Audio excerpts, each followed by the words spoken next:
Good afternoon. You are tuned into Let's Go There with Sassy C and Tia. Our topic today is Get Your Money Straight, Financial Planning and Literacy. We have special guests here with us today. We have Mr. Aundre Hogue, Regional Vice President of PFS Investments, and we have Arthur Harris, a.k.a. Peanut, my guy, we go way back, founder of Textures Institute. Good afternoon, gentlemen, and welcome to Let's Go There. So let's kick this off. If you want to tell our audience a little bit about yourself, Andre, tell the people who you are. Absolutely. So Aundre Hogue, native of Indianapolis, Indiana, went to North Central High School, later went to IUPUI and Indiana Wesleyan. Been in the financial world 19 years and just love teaching and training, man, and starting with how to change the way we think. Investment license, I have an office here in the Keystone Crossing area and two in New York. I have one in Manhattan and one in Harlem. That has been open about 10 years, so very excited to be here. Okay. And Mr. Peanut, the legendary, tell our audience a little bit about yourself. Lay your hair. Oh, my goodness. I am originally from Gary, Indiana. Mm-hmm. I started doing hair 30 years ago. I came up through the ranks as a student in cosmetology. After owning several salons, I decided to help individuals to get to where I was as a successful hairstylist, and to know that I could help my community to grow and prosper and take care of themselves financially. So I decided to open up a school 9 years ago called Textures Institute of Cosmetology. And where's it located? It is located at 8325 North Michigan Road, and it is the only black cosmetology school that is accredited and does accept financial aid. And I am happy to announce that we've added new programs. Wow. So we're just growing, and I'm excited at this point in time because several things are happening in the hopper. So that's where I am, and I just continue to bless other people and help them to reach their goals and be successful. Awesome. And then we have Miss Tia in the house. Yeah. You want to tell the people a little bit about who you are, Miss Tia? My name is Tia, as Sassy C stated, and I'm born and raised here in Indianapolis, Indiana, and I'm just excited to be here and get some insight and just some information on being financially stable. Awesome. Perfect. So let's kick this thing off. I did a little bit of research, and I'm going to throw out some stuff that I found, and we could talk about that. So Americans' debt hit a new high of $13 trillion in 2018. $13 trillion. That's crazy. That's a lot. Yes. However, in 2016, the median wealth of white Americans or white families was almost 10 times the median wealth of black families. So the median wealth for a white family was $171,000 compared to $176,000. So the black families was 171, the white family was 176. Mm-hmm. So there's a disparity in $15 million or $16 trillion, $13 trillion of debt, but then the only average median household income is a little bit over $100,000 or close to $200,000, not even that much. And if you break it down, low income, we probably looking at a median income of about $30,000 to $35,000. And if you put that in the black community, we probably looking at $10,000 less. So the average black family's income, low income, is probably about $22,000 a year. But yet we're carrying $13 trillion worth of debt. So let's just get there and go right to it about financial planning, financial literacy, the basics of how do we get to this point of all this debt, Andre? Yeah, so I think number one is, everything starts with a thought, right? And how we think really matters. We are where we are because our own best thinking. Say that again. Yeah, we are where we are because our own best thinking. Best thinking. Yeah. Right. So if you were going to go let's unpack that. Yes. No, seriously. You are where you are because of your own best thinking. Yes. So if you only think the best that you can do is Wow. $12 an hour, or the best that you can save is zero. Yeah. Then your life will never be better than it is today. Wow. You're at the best you'll ever be. And That's- so that's- you have arrived where you are because me of decisions chills. you made in the past. Yeah. The mistakes that we make is we think the same today that we did yesterday, so the future will look the same as it does today. So your life is a combination of how you thought in the past. Okay, so I am where I am because of my own best thinking. If I'm going to go to another level, I must find resources that can take me there. Otherwise, if I could do it, I would have done that already. Okay, so what we got to do, we got to start with the thought that I can't fix this by myself. And so I need someone that can start giving me literacy, right? See, if I was illiterate and I couldn't read and write, people would take advantage of me. Right.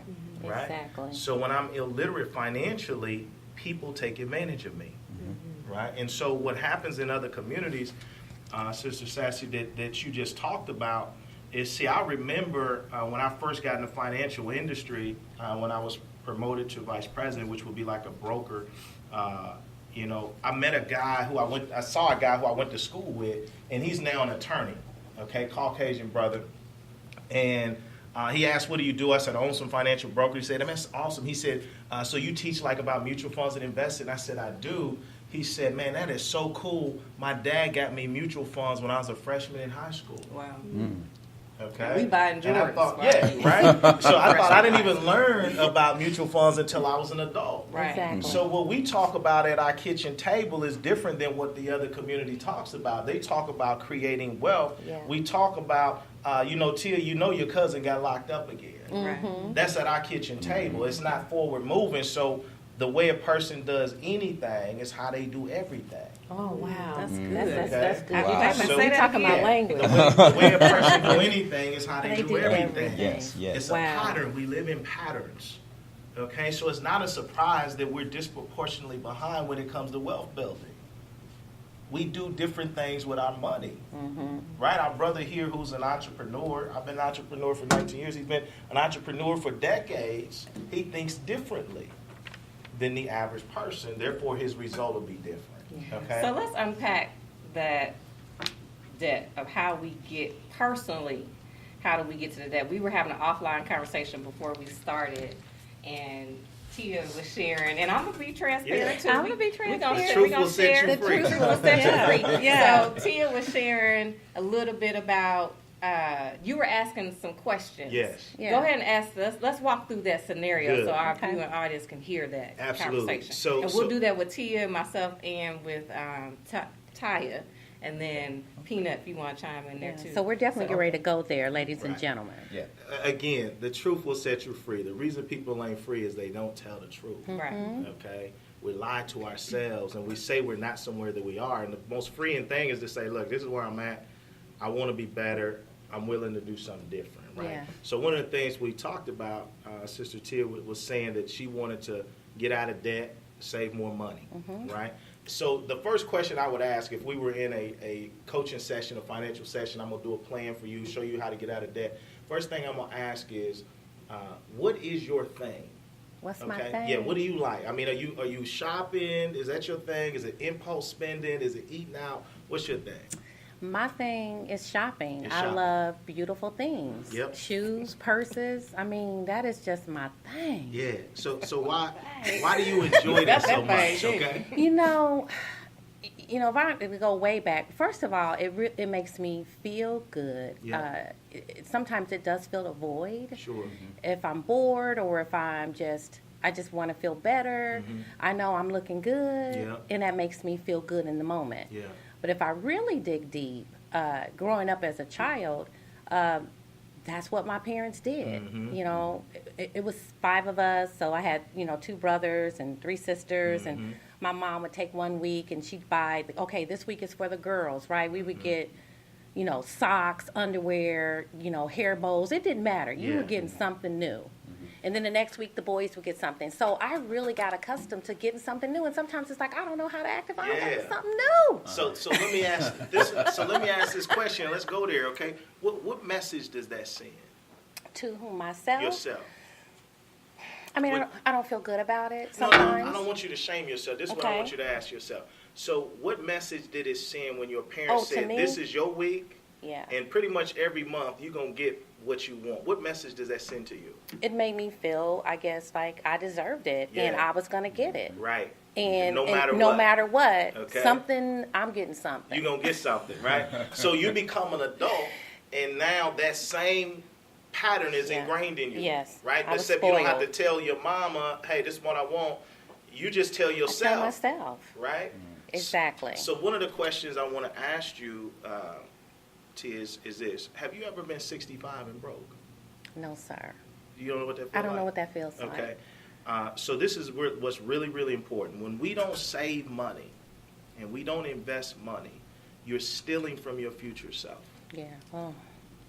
Steve. Okay? Mm-hmm. So your current situation is you like what you like, but would you agree as we get older that earning power might start to change, where they don't necessarily need to pay a 60-year-old $100,000 when they can find a 25-year-old who will do it for a third of the money. Exactly. Right? Mhm. So now you're 60 years old and you still like what you like.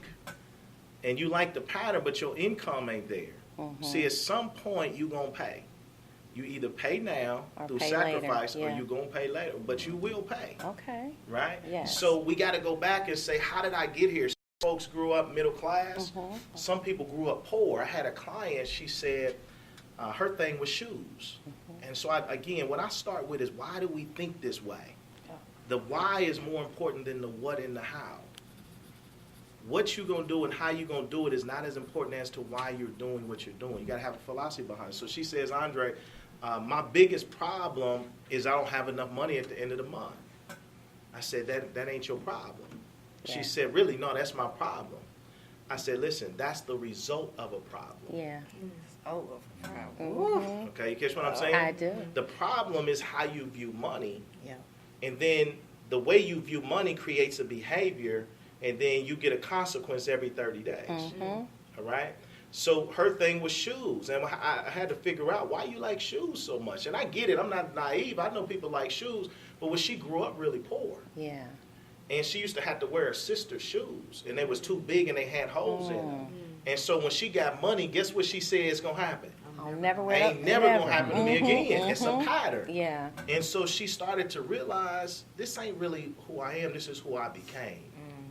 All right? So you Yeah. got to go back and Yeah. say, this ain't you. You like what you like, but you're going to like that when you're 65 years old. Exactly. Create wealth now so you can continue that lifestyle. Does that make sense? Yes, Can we it do does. me? Yes. So she raised her hand. Me next. Me No, next. I'm serious because my situation, like I've filed bankruptcy in 2007, or yeah, 2000. No, I bought my house in 2007, so I filed bankruptcy 2 years before that, 2005. So everything was wiped out, and I would never forget being in that courtroom with my attorney facing that judge. I was working at an organization called Reach for Youth. Yeah. I was only making like $24,000, and I remember the judge asking me, he said, do you ever think that you would make more than $24,000 in your lifetime? And I sat there not knowing. I'm thinking if I say yes, then he ain't gonna discharge my bankruptcy. Right. So I'm like, no, I don't Yeah. think, so I'm thinking this is what I have to say in order Yeah. to get, all of my debt. And I remember just the financial stress of being stressed out because Yeah. I'm only making $24,000. Yeah. I got about $12,000 worth of debt. I didn't know how I was going to pay that debt. And so got that wiped out. And what I do, Go right I back. go right into back that. into debt. Not Yeah. immediately, but over time, went back into having that debt. So then I did a debt consolidation Yeah.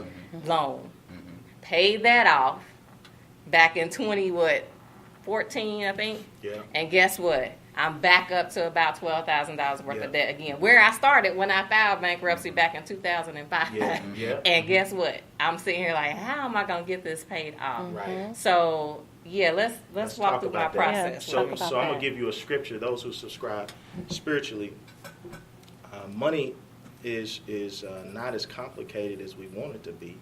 But God talked. The Bible talks about money really more than any other time.